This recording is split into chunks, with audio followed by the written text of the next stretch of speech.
At 6:58 on October 25, 1944, off the coast of Samar Island in the Philippines, Commander Ernest E. Evans stands on the bridge of the USS Johnston, a 2,100-ton Fletcher-class destroyer. Through his binoculars, he counts 4 Japanese battleships, 6 heavy cruisers, and 2 light cruisers emerging from a rain squall 7 miles to the northwest. The lead battleship Yamato displaces 72,000 tons. She outweighs Johnston by a factor of 34 to 1. Evans is 36 years old, half-Cherokee, and his destroyer carries 10 5-inch guns against the Japanese fleet's 108 guns, ranging from 6-inch to the Yamato's monstrous 18.1-inch rifles. His ship's entire broadside weighs 550 pounds. A single salvo from Yamato weighs 28,000 pounds. The American escort carriers behind him, thin-skinned, slow, packed with aviation fuel and bombs, have maybe 15 minutes before those battleship guns find their range. Evans knows the mathematics of what happens when armor-piercing shells hit escort carriers. Fire, explosion, mass casualties, ships broken in half, and sinking in minutes. Johnston is part of Taffy 3, a task unit of 6 escort carriers and 7 destroyers guarding the American landing forces at Leyte Gulf. These aren't fleet carriers. They're converted merchant hulls with 19-knot top speeds, half-inch steel flight decks, and no armor belt. The mission was supposed to be simple: provide air support for ground troops, hunt submarines, stay out of surface battles. The main American battleship fleet under Admiral Halsey has been lured north by a Japanese decoy force, and now the most powerful surface action group in the Imperial Japanese Navy has found the gap. Vice Admiral Takeo Kurita commands Center Force, the super battleships Yamato and Musashi's sister ship Nagato, the fast battleships Kongo and Haruna, heavy cruisers Haguro, Chokai, Kumano, Suzuya, Chikuma, and Tone. The problem isn't just their size, it's their speed. These ships can make 30 knots, 11 knots faster than the escort carriers they're hunting. The mathematics are brutal. At current speeds and courses, the Japanese fleet will be in effective gun range in 12 minutes. Admiral Clifton Sprague, commanding Taffy 3 from the escort carrier Fanshawe Bay, orders all ships to make smoke and run south. He launches every available aircraft, even the ones armed only with depth charges meant for submarines. The carriers start belching chemical smoke from generators on their sterns, and the destroyers lay white smoke from their stacks. But Sprague knows smoke won't be enough. He needs time, and time costs blood. Commander Evans doesn't wait for orders. At 7 o'clock, exactly 2 minutes after spotting the Japanese fleet, he announces over Johnston's loudspeaker system, "A large Japanese fleet has been contacted. They are 15 miles away and headed in our direction. They are believed to have 4 battleships, 8 cruisers, and a number of destroyers. This is going to be a fight against overwhelming odds from which survival cannot be expected. We will do what damage we can." Johnston's crew knows what this means. The ship's maximum armor is 1 inch thick on the gun shields. Everywhere else, she's protected by half-inch steel plate that won't stop anything larger than machine gun fire. A 14-inch armor-piercing shell from a Japanese battleship will pass through Johnston like she's made of cardboard. The blast damage alone from a near miss can cave in her hull plates and rupture her machinery spaces. Evans orders flank speed, and Johnston surges forward at 35 knots, her boilers pushed to maximum pressure.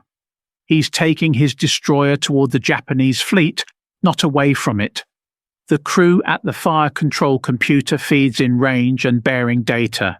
Enemy fleet at 18,000 yards, speed 25 knots, course 180 degrees. Johnston's Mark 37 gun director tracks the lead heavy cruiser, Kumano, as the destroyer closes the range at a combined speed of 60 knots, 1 nautical mile every minute. The logical thing would be to stay with the carriers, add Johnston's 5-inch guns to the anti-aircraft barrage, make smoke and pray. Destroyers aren't supposed to charge battleships. The doctrine says you wait for coordinated attacks, use superior numbers, exploit confusion. But Evans understands something about mathematics that doctrine doesn't account for. Every minute the Japanese spend shooting at Johnston is a minute they're not shooting at the carriers. A destroyer can take punishment and die slowly. An escort carrier hit in the aviation fuel tanks dies in seconds. At 7:10, Johnston reaches 10,000 yards from the Japanese cruiser column. This is the maximum effective range for her 10 Mark 15 torpedoes, each carrying 825 pounds of Torpex explosive. Evans orders hard left rudder, bringing Johnston parallel to the enemy formation at 35 knots. The ship heels over, her 5-inch guns on the port side elevating to maximum range. Fire Control Officer Robert Hagan has solutions on 3 separate cruisers, Kumano at 10,200 yards, Suzuya at 11,000 yards, Chikuma at 12,400 yards. Evans gives the order. Commence firing all guns, standby torpedoes. Johnston's 5-inch guns opened fire at 7:11, her magazines holding 325 rounds per gun, 1,625 rounds total. Her rate of fire is 15 rounds per minute per gun, 75 rounds per minute combined. She starts throwing 55-pound armor-piercing shells at the Japanese cruisers in a steady rhythm. Boom, boom, boom, boom, boom. A 5-second pause as the guns reload, then boom, boom, boom, boom, boom again. If you want to see how Johnston's suicide charge against the most powerful battleship fleet in the Pacific turned out, please hit that like button. The Japanese cruisers return fire at 7:13. Kumano's 10 8-inch guns flash orange in the grey morning light, and 20 seconds later, the first salvo lands 200 yards short of Johnston, throwing up geysers of white water 30 feet high. The second salvo is over by 100 yards. The third salvo straddles Johnston, shells landing short and long, splashing the destroyer with seawater and shrapnel. Hagan knows the fourth salvo will be on target. He's watching geometry turn into death in real time. Johnston's 5-inch shells start hitting Kumano at 7:14. The destroyer's fire control radar gives her an accuracy the Japanese can't match at this range. Shells smash into Kumano's superstructure, starting fires and killing the crew manning her forward 8-inch turret. One round penetrates Kumano's thin deck armor and explodes in a berthing compartment, killing 14 sailors instantly.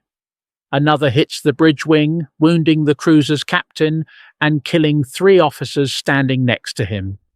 But Johnston is absorbing punishment too. At 7:15, a 14-inch shell from the battleship Congo hits Johnston's stern, passing completely through the ship without exploding. Armor-piercing shells sometimes pass through thin-skinned targets too fast for their fuses to function. The shell leaves a hole 3 feet in diameter on both sides of the destroyer's hull. Water starts flooding into the after-steering compartment at 800 gallons per minute. Evans doesn't slow down. At 7:16, Johnston reaches the optimum torpedo firing position, 9,000 yards from Kumano, angle on the bow, 70 degrees, the cruiser's course and speed steady. Lieutenant Commander Donald J. Ramsey, the torpedo officer, has all 10 Mark 15 torpedoes programmed for a depth of 10 feet, speed 46 knots, run distance 9,000 yards. The torpedoes will take 4 minutes and 15 seconds to reach the target. In those 4 minutes, everything can change. Evans orders, fire all torpedoes. Johnston ripples off all 10 torpedoes in a 20-second sequence, the compressed air ejection system kicking each 3,000-pound weapon into the ocean with a loud whoosh and splash. The torpedoes accelerate to 46 knots, their contra-rotating propellers leaving bright white wakes pointing back toward Johnston like arrows. Ramsey sets them to run in a spread pattern 100 yards apart, creating a wall of torpedoes 900 yards wide, aimed at the Japanese cruiser column. The moment the last torpedo is in the water, Evans orders hard right rudder and emergency full speed. Johnston turns away from the Japanese fleet, making smoke from her stern and running at 33 knots. She's lost 2 knots of speed from flooding in the stern compartments. Japanese shells are landing all around her now. Kumano, Suzuya and Chikuma are all firing. 48 8-inch guns throwing 250-pound shells at the destroyer. The battleship Congo adds her 14 14-inch guns, and suddenly Johnston is in the middle of a steel rainstorm. At 7:18, an 8-inch shell hits Johnston amidships, punching through the port side and exploding in the forward engine room. The blast kills everyone in the compartment. 8 men die instantly from shrapnel and overpressure.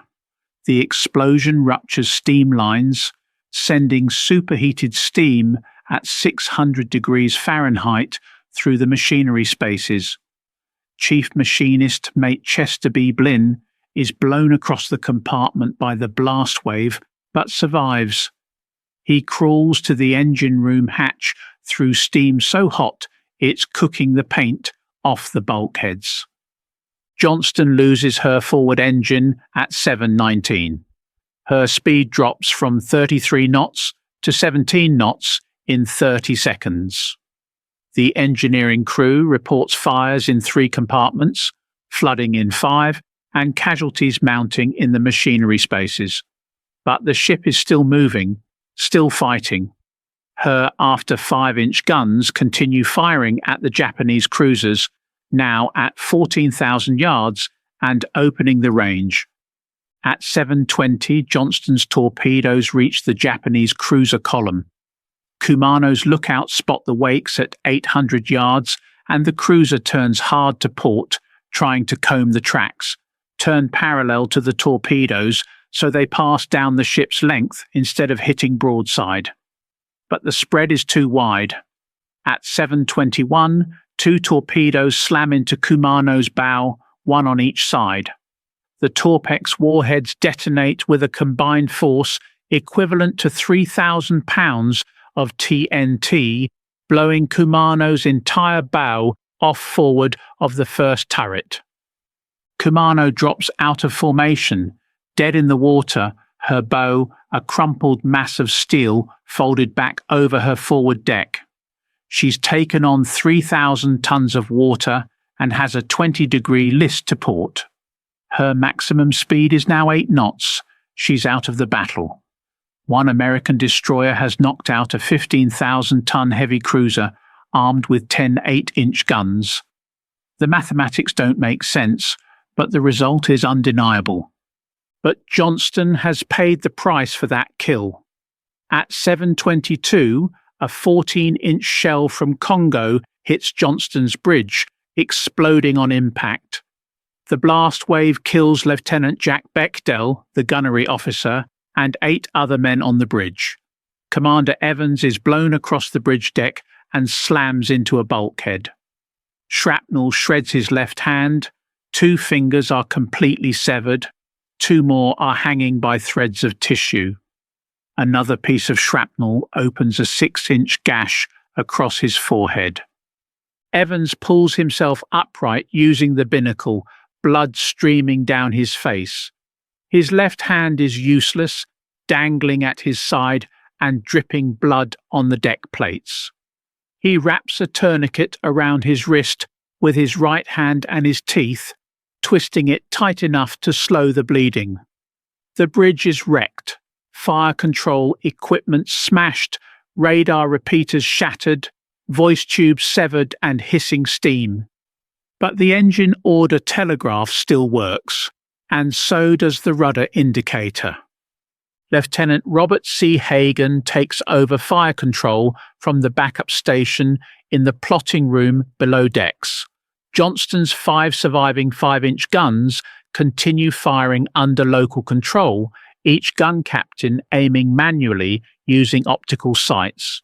The rate of fire drops from 15 rounds per minute to 8, slower but still dangerous. Johnston has fired 290 rounds from her forward magazines and has 1,335 rounds remaining. At the current rate of fire, she has about 28 minutes of ammunition left. At 7:25, Admiral Sprague orders all destroyers and destroyer escorts to attack the Japanese fleet. This isn't tactics, it's desperation. He needs to throw everything at the Japanese to buy time for the carriers to get away. The destroyers USS Hull, USS Heermann, and the destroyer escorts USS Samuel B. Roberts, USS Dennis, and USS John C. Butler turn toward the enemy fleet and accelerate to attack speed. Evans sees the other destroyers forming up for a torpedo run and orders Johnston to join them, even though she's already expended all her torpedoes. He brings Johnston around to course 290 degrees at her maximum speed of 17 knots, falling in behind Hull and Heermann. His destroyer can't launch torpedoes, but she can still shoot, and more importantly, she can still draw fire. Every Japanese shell aimed at Johnston is a shell not aimed at a carrier. The coordinated attack begins at 7:28. 7 American destroyers and destroyer escorts charge toward 4 battleships and 6 cruisers at ranges between 18,000 and 24,000 yards. The Japanese fleet opens fire with everything. 18-inch guns from Yamato, 14-inch guns from Kongo and Haruna, 8-inch guns from 6 heavy cruisers.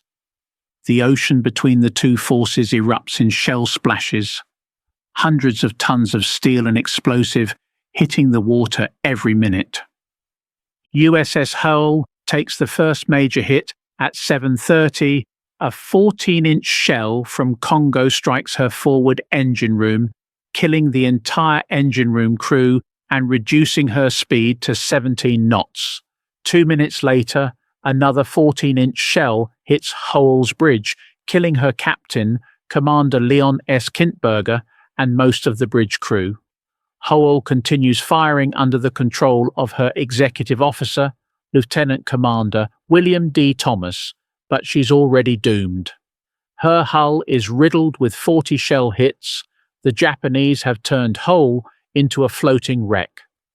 Johnston closes to 10,000 yards from the Japanese battle line at 7:35. Her 5 working 5-inch guns firing as fast as the crews can load them. Evans is directing fire from the shattered bridge, his left hand wrapped in bloody bandages, his uniform soaked with blood and seawater. He's been on the bridge for 37 minutes straight, refusing medical attention, refusing to go below. The ship's doctor, Lieutenant Russell R. Ramsey, tries to treat Evans's hand on the bridge, but Evans waves him away. "Get below and take care of the men in the engine rooms," Evans orders. "They need you more than I do." At 7:40, the Japanese cruiser Chikuma shifts fire from a carrier to Johnston. Chikuma's 8.8-inch guns have Johnston's range dialed in perfectly.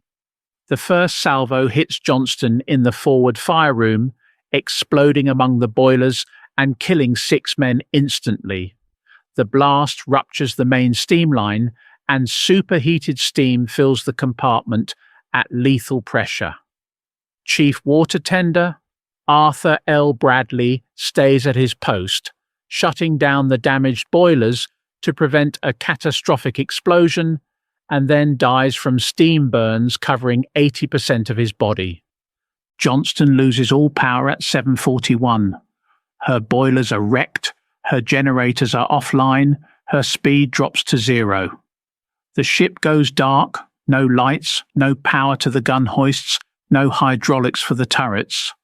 But the gun crews don't stop firing. They switch to manual operation, hand cranking the turrets and using muscle power to hoist the 55-pound shells from the magazines. The rate of fire drops to 3 rounds per minute per gun, but Johnston keeps shooting. Evans orders damage control parties to try to restore power, but the reports coming back are grim.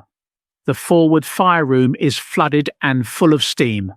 The forward engine room has a 5-foot hole in the port side and is taking on water at 1,200 gallons per minute. The after engine room is intact, but without steam from the boilers, it's useless. Johnston is dead in the water, 10,000 yards from 4 Japanese battleships that are closing the range at 20 knots. At 7:45, USS Hull sinks. She's taken over 50 hits from 14-inch and 8-inch shells, and her hull can't hold together anymore. She rolls over to port and goes down by the bow, her stern lifting out of the water to reveal her still spinning propellers. 86 men go down with the ship. 253 survivors jump into the ocean and start swimming, hoping someone will come back to pick them up after the battle. Johnston's gun crews see Hull go down, and they know Johnston is next, but they keep firing. Gun mount 52 at the stern is still operational, manually aimed and manually loaded by a crew of 6 men who are exposed to shrapnel and shell splashes with every shot. They've fired 112 rounds and have maybe 60 rounds left in the ready magazine. Gunner's mate. Third class Paul Henry is the gun captain. He's 22 years old, and he keeps his crew firing even when Japanese shells are landing 50 yards away. At 7:50, the Japanese heavy cruiser Haguro shifts her fire to Johnston. Haguro is fresh, she hasn't been hit yet, and her gun crews are skilled and accurate. The first salvo lands 20 yards short. The second salvo straddles Johnston, shells landing on both sides of the destroyer and drenching her with seawater. The third salvo hits. An 8-inch shell punches through Johnston's port side at the waterline and explodes in the forward magazine, detonating 65 5-inch shells in a massive secondary explosion. The forward part of the ship erupts in flame. The blast blows the forward gun mounts completely off the ship and opens a 40-foot hole in Johnston's port side. 32 men die in the explosion. Most of them are blown apart or incinerated instantly. The ship takes on a 10-degree list to port as water pours into the forward compartments at 3,000 gallons per minute. Evans knows Johnston is finished. At 7:52, he gives the order to abandon ship. The crew starts going over the side, jumping into the oil-covered ocean from a ship that's still being hit by Japanese shells. There are no lifeboats left, they've all been shot away, so the men jump with life jackets and hope someone will pick them up later. Some men are too badly wounded to jump and have to be lowered on lines or simply lifted over the side by their shipmates. Evans stays on the bridge. He's lost so much blood from his hand that he's pale and shaky, but he refuses to leave until every man who can be saved has gone over the side. He walks through the ship with Lieutenant Hagen, checking compartments, calling out for survivors, making sure no one is left behind who can still be moved. In the forward berthing compartment, they find 3 men too badly wounded to walk. Evans and Hagen carry them to the rail and lower them over the side on ropes. At 8:10, Johnston rolls over to port and begins to sink. Evans is still aboard. He's standing on the port side of the bridge, holding onto a stanchion with his good hand when the ship capsizes. Multiple survivors in the water see him go down with Johnston, a small, bloody figure in a tattered uniform, riding the bridge into the ocean. Johnston sinks in 3,000 feet of water at 8:12 on October 25, 1944. She's been in action for 74 minutes, from first sight of the Japanese fleet at 6:58 to her sinking at 8:12. In that time, she fired 1,346 rounds of 5-inch ammunition, launched 10 torpedoes, was hit by at least 20 heavy-caliber shells, and knocked out a 15,000-ton heavy cruiser while drawing fire away from the escort carriers. The battle continues around Johnston's survivors. They float in the oil-covered water, watching the rest of Taffy 3 fight for survival. USS Samuel B. Roberts sinks at 8:55 after taking hits from Congo and Haruna. The escort carrier USS Gambia Bay is hit repeatedly by cruiser shells and sinks at 9:07, the only American aircraft carrier ever sunk by surface gunfire. USS Heermann survives but takes 11 hits. The destroyer escorts Dennis and John C. Butler. Both survive with heavy damage. But the American carriers launch continuous air attacks, and the destroyer's torpedo runs have disrupted the Japanese formation and sunk or damaged multiple cruisers. At 9:20, Vice Admiral Kurita orders his fleet to withdraw. He's lost 3 heavy cruisers, suffered damage to 4 more ships, and his formation is scattered across 30 miles of ocean. He doesn't know that he's won. He thinks he's fighting fleet carriers and heavy cruisers based on the ferocity of the resistance. Kurita turns his fleet north and retreats, abandoning the attack on the landing beaches. Johnston's survivors float in the ocean for 3 days. The Navy doesn't know exactly where Johnston went down, and the rescue ships are busy picking up survivors from other ships.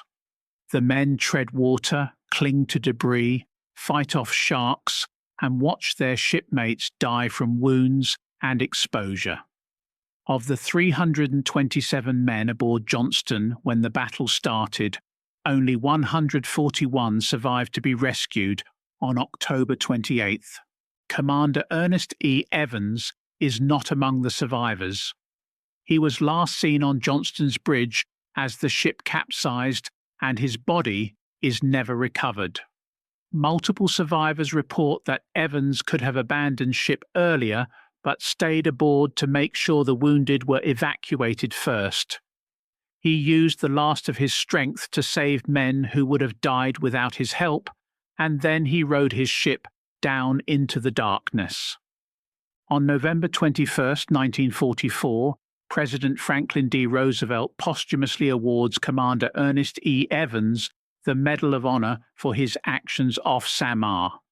The citation reads, "For conspicuous gallantry and intrepidity at the risk of his life above and beyond the call of duty as commanding officer of the USS Johnston in action against major units of the enemy Japanese fleet during the Battle off Samar, Philippines, October 25, 1944.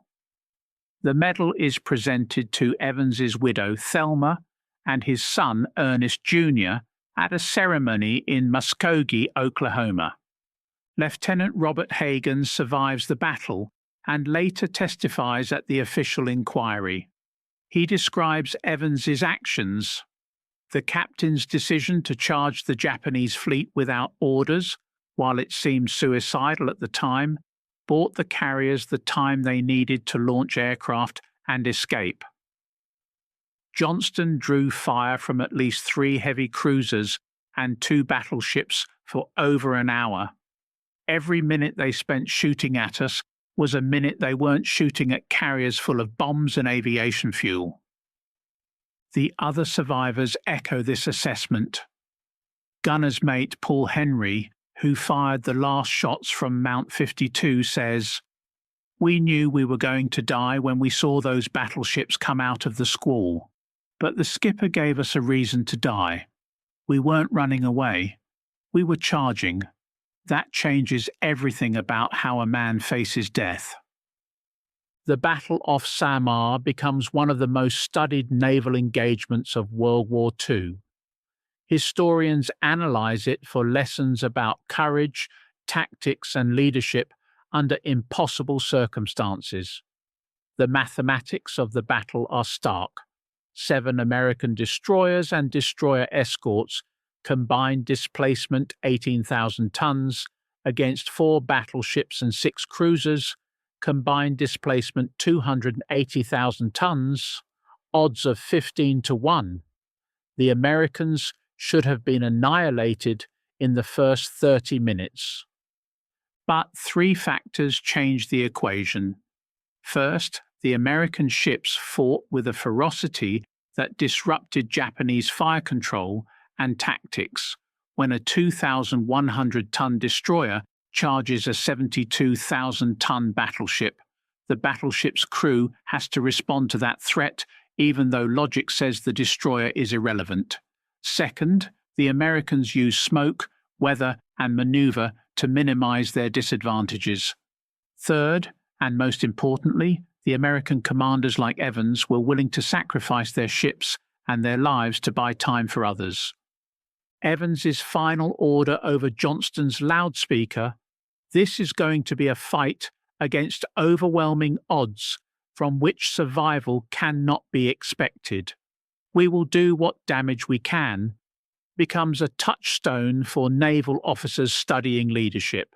It's honest about the situation, clear about the mission, and devoid of false hope. Evans doesn't promise his men they'll survive. He promises them they'll fight well and die with purpose. The wreck of USS Johnston is discovered in October 2019 by the research vessel Petrel, lying in 21,180 feet of water off Samar, the deepest shipwreck ever located at the time. Underwater cameras capture images of the wreck. Her guns still trained toward the enemy, her hull shattered by shell hits, her bow broken off and lying separate from the main hull. The wreck is designated a war grave and no artifacts are removed. Commander Evans's name appears on the wall of the missing at the Manila American Cemetery in the Philippines. His date of death is listed as October 25, 1944, age 36. He never saw his son graduate from high school, never retired to the small house in Oklahoma he'd planned to buy after the war, never got the chance to be an old man telling stories to grandchildren. But his decision to turn Johnston toward the enemy instead of away, to spend his ship like currency to buy time for others, changed how the Navy thinks about destroyer tactics against superior forces. The principle is now doctrine. In hopeless situations, attack. Don't preserve your ship for a battle you might win tomorrow. Use it today to save something more valuable than steel and machinery. Every year on October 25th, the Navy holds a memorial service for the crew of USS Johnston. The survivors and later their children and grandchildren gather to remember the 74-minute battle that killed 186 men and saved thousands more. They tell the story of the half-Cherokee destroyer captain who looked at 4 Japanese battleships and decided that mathematics don't always determine outcomes. Sometimes courage does. Hit that like button if this story of incredible courage moved you. Subscribe to see more stories of ordinary people who did extraordinary things when everything was on the line. Drop a comment with your location and tell me if you've ever heard of the Battle off Samar before this video. These stories need to be remembered, and your engagement helps make sure they are.